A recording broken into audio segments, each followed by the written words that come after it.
विवेचना में आज योगी आदित्यनाथ के लिए कैसे होंगे आने वाले दिन। अभिवादन स्वीकार करिए रेहान फतल का। बात 17 मार्च 2017 की है।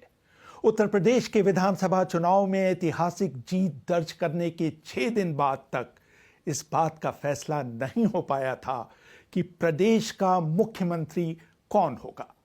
टेलीविजन चैनलों पर कयास लग रहे थे कि मुख्यमंत्री की दौड़ में टेलीकॉम मंत्री मनोज सिन्हा और प्रदेश बीजेपी अध्यक्ष केशव मौर्य सबसे आगे चल रहे हैं। अचानक दिल्ली से उसी समय गोरखपुर लौटे योगी आदित्यनाथ के मोबाइल की घंटी बजी। दूसरे छोर पर पार्टी के अध्यक्ष अमित शाह थे। उन्होंने योगी से पूछा, इस समय आप कहां हैं? जब योगी ने कहा कि वो गोरखपुर में हैं, तो अमित शाह ने कहा, आप तुरंत दिल्ली आइए। योगी ने यह कहकर अपनी असमर्थता जाहिर की कि इस समय दिल्ली के लिए न तो कोई फ्लाइट उपलब्ध है और न ही ट्रेन। अमित शाह ने कहा, मैं कल सुबह तड़के आपके लिए एक विमान भेज रहा हूं। जब योगी का विमान दिल्ली पहुंचा तो उन्हें हवाई अड्डे से अमित शाह के 11 अकबर रोड निवास न ले जाकर केंद्रीय मंत्री पीयूष गोयल के निवास पर ले जाया गया। अमित शाह वहां योगी से मिलने आए।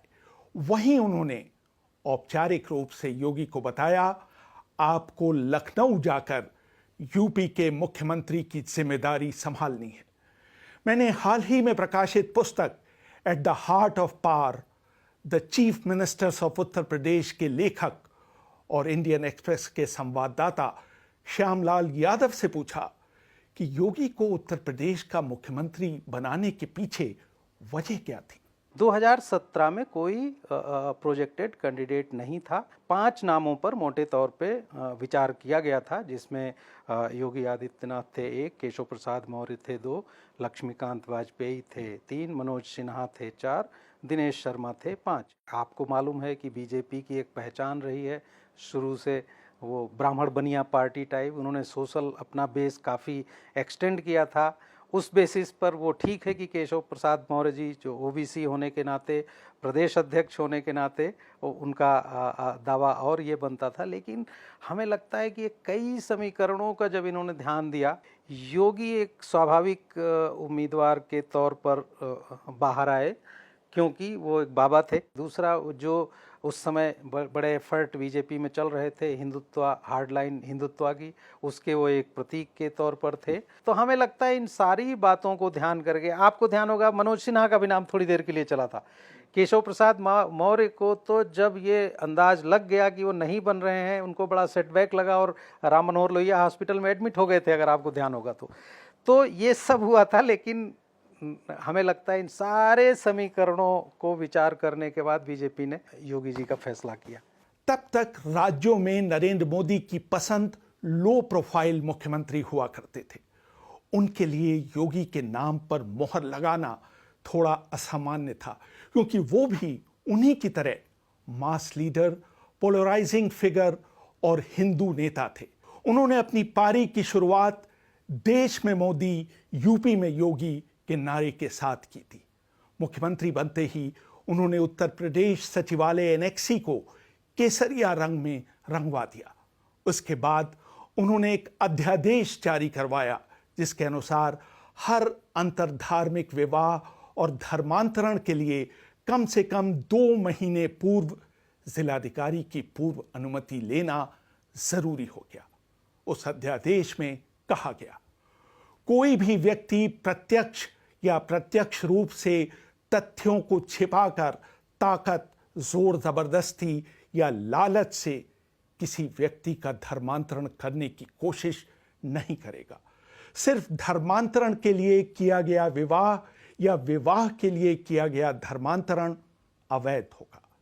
बिजनौर में दिए भाषण में उन्होंने ऐलान किया, अब कोई जोधाबाई अकबर के साथ नहीं जाएगी।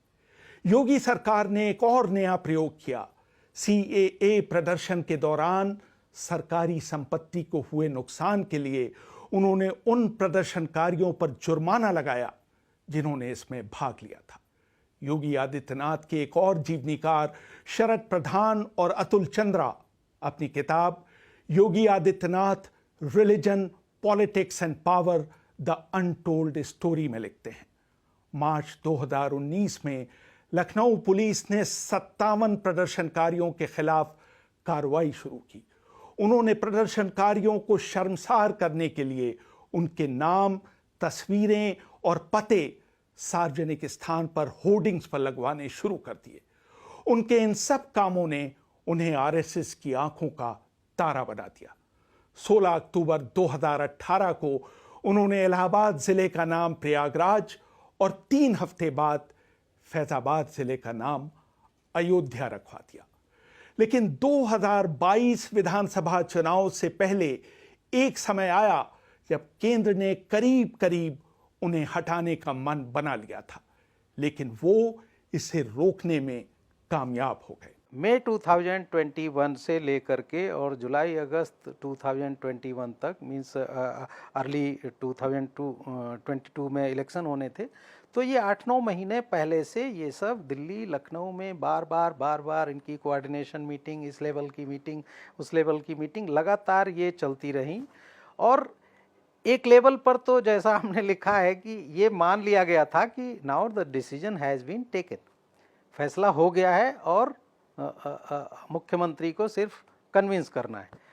उसके बाद क्या हुआ इसमें किताब में बहुत नहीं लिखा गया है, लेकिन जो अंदाज लगता है कि पार्टी ने ये जो असेसमेंट किया होगा कि उस समय जो वायुमंडल था, शायद उनकी पॉपुलैरिटी भी थोड़ा पार्टी के बियॉन्ड भी जा चुकी थी पार्टी से, और उनको बाहर दूसरे स्टेट से बड़ी डिमांड हो रही थी। तो इनको लगा होगा कि इस समय ये रिस्क नहीं लेना चाहिए, इसलिए उसका पटाक्षेप इन चर्चाओं का वहाँ से होता है कि जब नवंबर में प्रधानमंत्री जाते हैं, वहाँ राजभवन में ठहरते हैं, वहाँ योगी से उनकी लंबी मुलाकात होती है। जो भी बात अंदर हुई हो, बाहर निकल करके पूरे आत्मविश्वास के साथ योगी एक ट्वीट करते हैं, हम निकल पड़े हैं प्रण करके, अपना सब कुछ अर्पण करके। और उसके बाद फिर 2022 का चुनाव आ जाता है जो इनके नेतृत्व में लड़ा जाता है और फिर बीजेपी जीतती है, आपने देखा। 2022 के विधानसभा चुनाव में योगी के नेतृत्व में भारतीय जनता पार्टी एक बार फिर उत्तर प्रदेश में विजयी हुई। मुख्यमंत्री के रूप में उन्होंने कानून और व्यवस्था और अपराधियों पर क्रैकडाउन को अपनी मुख्य नीति बनाया। इसी के तहत इलाहाबाद के अतीक अहमद, गाजीपुर के मुख्तार अंसारी और भदोई के विजय मिश्रा को निशाने पर लिया गया। राज्य की शब्दावली में बुलडोजर और एनकाउंटर नए कीवर्ड्स के तौर पर उभरे। उनकी सरकार ने रामपुर के प्रमुख समाजवादी पार्टी के नेता आजम खां के खिलाफ भी कार्रवाई की। 2013 में जो मुजफ्फरनगर में राइट्स हुए, और उसके पहले आपको ध्यान है उस समय समाजवादी पार्टी की सरकार थी, थोड़ा उनका मुस्लिम्स के प्रति सॉफ्ट कॉर्नर रहता है। उसकी वजह से कई जगह लोगों को लगता था कि हिंदू मुस्लिम कहीं प्रॉब्लम हो रही है तो उनके प्रति सॉफ्ट कॉर्नर रख रहा है एडमिनिस्ट्रेशन। ये सब चीज़ें, उनका इम्पैक्ट जो है इधर दिखाई पड़ रहा था।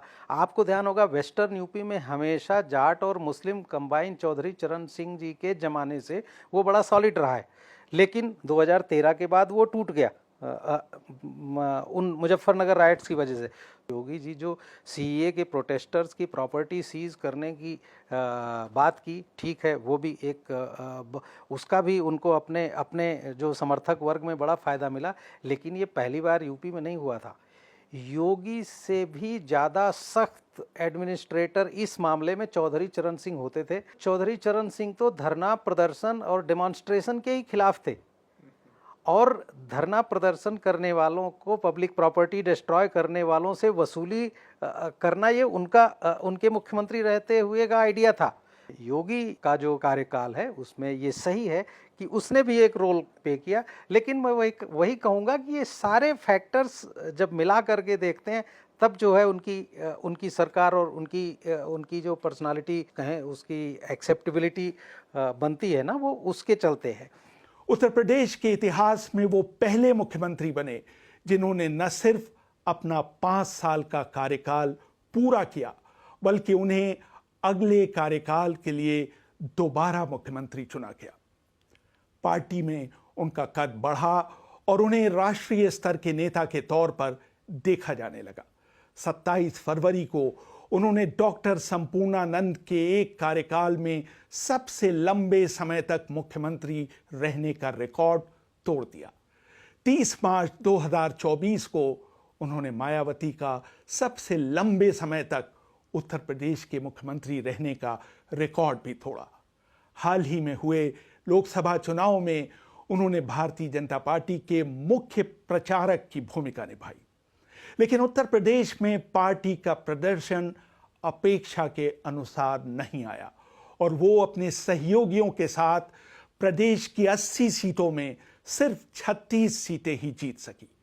मैंने राजनीतिक विश्लेषक अभय कुमार दुबे से पूछा कि उत्तर प्रदेश में बीजेपी के फीके प्रदर्शन के लिए योगी आदित्यनाथ को किस हद तक उत्तरदायी ठहराया जा सकता है। योगी आदित्यनाथ की भूमिका की समीक्षा तो तभी की जा सकती है जबकि उनके पास कोई जिम्मेदारी होती। आप देखिए, पिछले पूरे लोकसभा चुनाव में जिस तरीके से चुनाव लड़ा गया, उत्तर प्रदेश में लोकसभा चुनाव को पूरी तरीके से आला कमान द्वारा कंट्रोल किया जा रहा था। लोकसभा चुनाव की पूरी बागडोर अमित शाह के हाथ में थी। सारे टिकट भी उन्हीं की मर्जी से दिए गए और एक एक कॉन्स्टिट्यूएंसी का, एक एक निर्वाचन क्षेत्र का प्रबंधन अमित शाह खुद कर रहे थे, खुद देख रहे थे। और उसका सबसे बड़ा सबूत यह है कि जौनपुर का किस तरीके से प्रबंधन किया गया। मान लो कोई राजपूत वोट नाराज उन्हें दिख रहे हैं, जैसे कि बहुत ज्यादा चर्चा थी, तो अमित शाह ही उनको जाते थे समझाने के लिए, बजाय इसके कि वो योगी जी से कहते कि आप उन्हें समझाइए। योगी जी का काम तो केवल इतना था कि पार्टी के स्टार प्रचारक की तरह पूरे उत्तर प्रदेश में घूम घूम कर सांप्रदायिक भाषण, जिनमें उन्हें महारत हासिल है, मुसलमान विरोधी भाषण, उनको वो देते रहे। और योगी जी बाकायदा बखूबी उन्होंने वो काम किया। तो उनको जितनी जिम्मेदारी दी गई थी, उन जिम्मेदारी का उन्होंने पूरी तरीके से पालन किया। इसलिए योगी जी को तो इस हार का जिम्मेदार ठहराया ही नहीं जा सकता। तो योगी जी पे अगर कोई जिम्मेदारी डालने की कोशिश कर रहा है तो वो साजिशन ही है।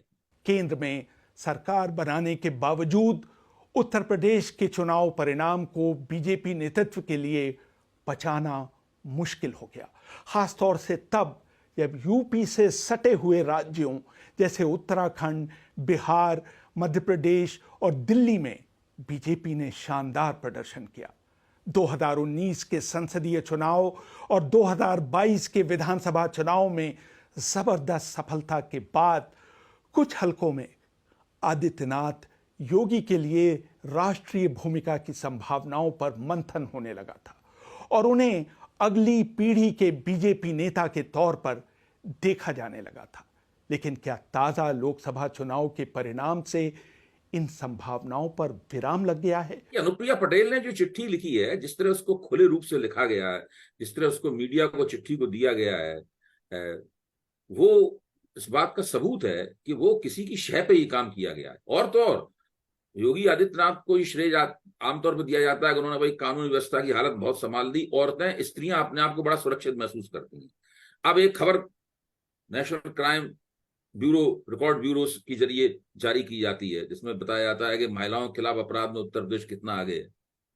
तो ये खबर क्यों जारी की जाती है? ये सब इसीलिए एक था कि योगी को जिन बातों से ब्राउनी पॉइंट्स मिलते थे, जिनको, जो उनका एक खास तरह का मॉडल था, बुलडोजर मॉडल मतलब था, जिसमें वो बुलडोजर मॉडल या आप कह सकते हैं एनकाउंटर मॉडल भी था वो वो इन सब चीजों की साख जब तक नहीं गिर जाएगी पूरी तरीके से उत्तर प्रदेश में या मतदाताओं के दिमाग में, तब तक शायद आला कमान इस बात का इंतजार करेगा। तो उस लिहाज से आदित्यनाथ को मुख्यमंत्री तो बना दिया गया, दूसरी बार भी बनाया गया, लेकिन वो भाजपा के गले में हलक में अटके हुए हैं। भाजपा उनको ना अभी तक उगल पा रही है, ना उनको निगल पा रही है।